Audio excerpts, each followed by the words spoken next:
अस्सलाम वालेकुम, welcome to my new video introduction to statistical theory part 1। Sher Mohammad Ali Chaudhary का हम लोग के एक्सरसाइजेज हम सॉल्व कर रहे हैं। 11 का 11.15 क्वेश्चन। इसके अंदर जो है ना बी पार्ट, ए पार्ट हम लोगों का थ्योरम का है, वो हम लोग बाद में एक अलग से वीडियो बना के सॉल्व करेंगे।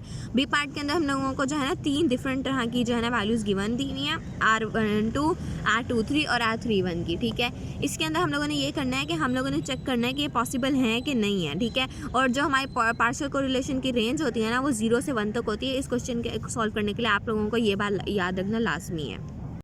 अब सबसे पहले हमने बी पार्ट सॉल्व करने के लिए R12, R23, R31 की वैल्यू लिखी है। इसके बाद हम लोगों ने इसको पार्शियल कोरिलेशन R12.3 के फॉर्मूले के अंदर पुट किया है। अब R इसके अंदर पुट करने से ना हमारा जो आंसर है ना 1.92 आया था। अब 1.92 हमारा 1 से बड़ा है, इसलिए हम लोग जो है ना इसको आगे सॉल्व नहीं करेंगे। लाइक हम लोग R12.3 था ना, हम R13.2 नहीं निकालेंगे। इस तरह से हम बाकी दोनों फार्मूलाज नहीं सॉल्व करेंगे। इसके बाद हम करेंगे दूसरा डाटा उठाएंगे अपना, हम अपना दूसरा डाटा देखेंगे, उसके अंदर उसी साथ भी यही करेंगे। R12.3 निकालेंगे, उसको भी हम लोग फार्मूले के अंदर वैल्यूज पुट करके चेक करेंगे आंसर। हमारा इसका आंसर भी 1 से बढ़ रहा है, इसलिए हम लोग क्या करेंगे, हम लोग इसको भी यहीं पे स्किप कर देंगे, बाकी दोनों इसके नहीं करेंगे क्योंकि ये अपनी रेंज से बड़ा हो गया तो ये पॉसिबल नहीं है।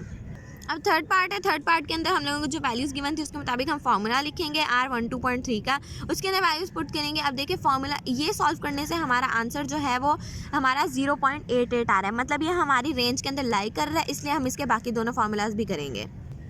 अब दूसरा फार्मूला इसका है 13.2 का, उसके अंदर उसका फार्मूला लिखा, उसके अंदर वैल्यूज़ पुट की, उसका आंसर निकालिए। अब ये भी हमारे रेंज के अंदर आ रहा है। देन हम लोगों का जो है ना R23.1 का है फार्मूला, उसके अंदर हम लोगों ने वैल्यूज़ पुट की और हमारा आंसर -0.94 आ रहा है। चलें, अभी हमारा क्वेश्चन यहाँ पे सॉल्व हो गया। हम नेक्स्ट क्वेश्चन करते हैं 11.16। अभी हमारे 11.16 क्वेश्चन है, इसके अंदर हमें S1, S2 और S3 की वैल्यूज़ गिवन है और हमें कहा हुआ है, और हमें R12 की गिवन है, R13 की, R23 की। अब हमें उन्होंने कहा हुआ है कि हम फाइंड करें 13.2 और हम लोग निकालें X4 की रिग्रेशन लाइन निकाली हुई, और उसका हम लोगों को कहा हुआ है हम निकालें R42, R43, R43.2। चलें हम इसको सॉल्व करते हैं। अब उन लोगों ने हमें 4 चीज़ें फाइंड करने के लिए कहा है। जो सबसे पहले चीज़ कहा थी वो थी कि 13.2 13.2 निकालना है आपने। ठीक है, इसके अंदर आप फार्मूला लिखेंगे, वैल्यूज पुट करेंगे, ये हमारा आंसर आ जाएगा। नेक्स्ट जो हमारा है ना क्वेश्चन वो थोड़ा कॉम्प्लिकेटेड है, मतलब जो इसका नेक्स्ट पार्ट है, मतलब R42 निकालें। जब हमें वैल्यूज़ S1, S2 के हिसाब से गिवन है और S3 के हिसाब से, तो हम इस फार्मूला को S1, S2 में कन्वर्ट कर देंगे। लाइक 4 की जगह हम उसको 1 कर देंगे और 2 की जगह हम 2 ही रहने देंगे। तो हम इसको फार्मूले को कन्वर्ट करेंगे, S1, S2, R12 plus S2 का square divide by under root S1 का स्क्वायर प्लस S2 का square plus 2 S1, S2, R12 और अंदर S2 का स्क्वायर। ठीक है, अब इसके अंदर हमने वैल्यूज़ पुट की हैं अपनी और वैल्यूज़ पुट करके हमने इसका आंसर निकाल लिया। नेक्स्ट हमारा है R43। अब 43 में भी यही करेंगे, 4 को हम 1 लिख लेंगे और 3 को हम 3 रहने देंगे। ठीक है, इसका फार्मूला हमने कन्वर्ट किया बिल्कुल सेम उसी तरीके से, और उसके बाद इसके अंदर वैल्यूज़ पुट किए और इसका आंसर निकाल लिया। नेक्स्ट हमारा पार्शियल कोरिलेशन है 43.2 का। अब हमारे पास R43 भी है, R42 भी है, तो R23 भी है। ठीक है, तीनों चीज़ें हमारे पास आ गई हैं। इसके अंदर हम वैल्यू पुट करेंगे। अभी फॉर्मूला देखिए किस तरह चेंज हुआ है। R43 हमारे पास था ना, इसको हमने वैसे ही लिख दिया। उसके बाद हम करेंगे 4 को इस वाली वैल्यू के साथ, फिर हमने ये लिख दिया। उसके बाद ये 2 वैल्यूज़ बची हैं ना, इन्हें आपस में लिख देंगे। अब आप 3 2 लिखें या 2 3 एक ही बात होती है। ठीक है, उसके बाद ये वाली वैल्यू एक दफ़ा नीचे स्क्वायर करके 1 से माइनस कर देंगे, ये वाली वैल्यू स्क्वायर करके 1 से माइनस कर देंगे। देन हम लोग इसके अंदर वैल्यूज़ पुट करेंगे, वैल्यूज़ पुट करके हमारा आंसर आ जाएगा। यहाँ हमारे क्वेश्चन सॉल्व हो गया। अब 11.20 करते हैं। उसके बाद हमारे 11.20 क्वेश्चन है, इसके अंदर हमें कहा है कि हम लीस्ट स्क्वायर का मेथड यूज़ करें और हम लोग जो है ना find a quadratic model y is equal to a plus beta 1 x plus beta 2 x square और प्लस e। ठीक है, प्लस e हमारा एरर करेक्शन के लिए टू द फॉलोइंग डाटा। इस डाटा से हम लोगों ने ये कैलकुलेट करना है और हमने स्टैंडर्ड एरर भी निकालना है।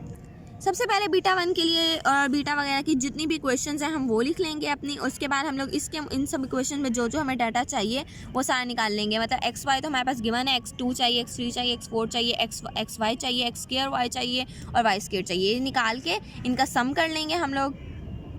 उसके बाद सबसे पहले a निकालने के लिए हम लिखेंगे 5a, मतलब n of a plus x square sigma x square B2। ठीक है, और इक्वल हो जाएगा हमारे y के। अब हमने अपने तरफ से जो है ना क्वेश्चन जिस तरह बनानी है कि हम a b बीटा 1 और बीटा 2 निकाल सके। सेम इस तरीके से दूसरी क्वेश्चन बनेगी sigma x y is equal to beta 1 x sigma x square, और तीसरी क्वेश्चन बनेगी a sigma x square is equal to b square sigma x4, ठीक है।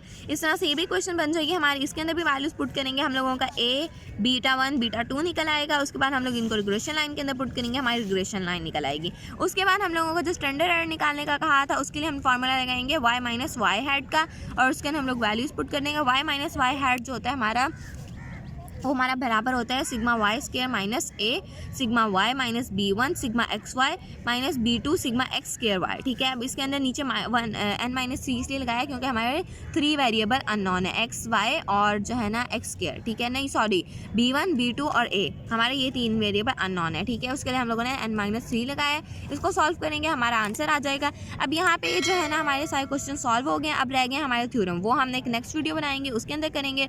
तब तक के लिए अल्लाह हाफ़िज़।